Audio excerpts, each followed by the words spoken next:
Welcome to Chef Alli's Farm Fresh Kitchen. Join us as we meet From the Land of Kansas members and explore new recipes using local Kansas ingredients and products. Welcome back to Midday in Kansas. We are in Chef Alli's Let's Get Cooking kitchen. You got it right. We have a father-daughter duo with us today from Hoganville Family Farms, Ray Romy, along with one of 4 children. We have Mindy Brenner, and we are talking sauerkraut. This is great, guys. Tell us a little bit about the history of your guys' farm out there. The sauerkraut is a recipe from my great-grandfather. This recipe has just been carried on through the family and through the years. It's traditional sauerkraut. And you and all 4 of your kids are in the company, right? That to make up Hoganville. Made with a lot of love and a lot of family tradition right there in these jars. You can even see Ray on the front of it. He's on top of that tractor when you were 10 years old, Ray. I started making this like 1984, and I made it for 27 years and gave it away.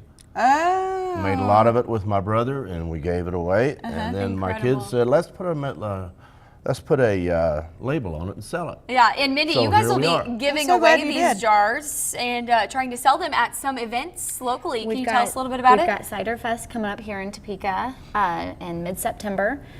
We've got Maple Leaf Festival down in Baldwin City that we've done for many years. And State Fair. And State Fair coming up. In Hutchinson. Yeah. Yeah, so you guys will have to pick up a jar of this sauerkraut and make one of Chef Alli's wonderful recipes. What do we have going on here today? So we're making Ray's sauerkraut dip this morning, and when you pick up a jar of Hoganville sauerkraut, you're going to notice on the label 3 ingredients, and I love that. It's water, cabbage, and salt. There is no vinegar, so that's what keeps it crunchy and also really mild, and that's what I love, because sometimes you can get sauerkraut that's super overpowering and also soggy. You have crispy sauerkraut here in this jar. So we made the dip by putting a can of corned beef hash is what we put on the bottom of the skillet, and also if you want to make it in your slow cooker, you can.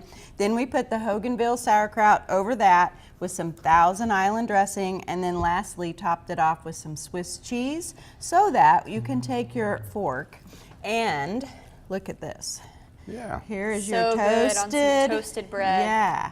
So Mindy, I'll hand that one off to you. But this recipe is at FromTheLandOfKansas.com. Super easy to make, and you know Labor Day's coming up, so this would be something really good that you could take. Or also think about tailgating that's coming up. Yeah, that would football be season right around the corner. Awesome to make in your cast iron skillet, and you could set it right on the grill. Sounds good. Good, A lot of good different with, ideas. Good with brats. Yeah, of course. Oh, for yeah. sure. Oh, this fall, that's going to be awesome. Well, thanks guys so much for coming out, letting us in on some of the history there at Hoganville Family Farms. And thank you, Chef Alli. Thanks for joining us for Midday in Kansas. We'll see you starting tomorrow morning at 5. Time to eat. Make sure to tune in the 2nd and 4th Thursday of every month to meet more From the Land of Kansas members.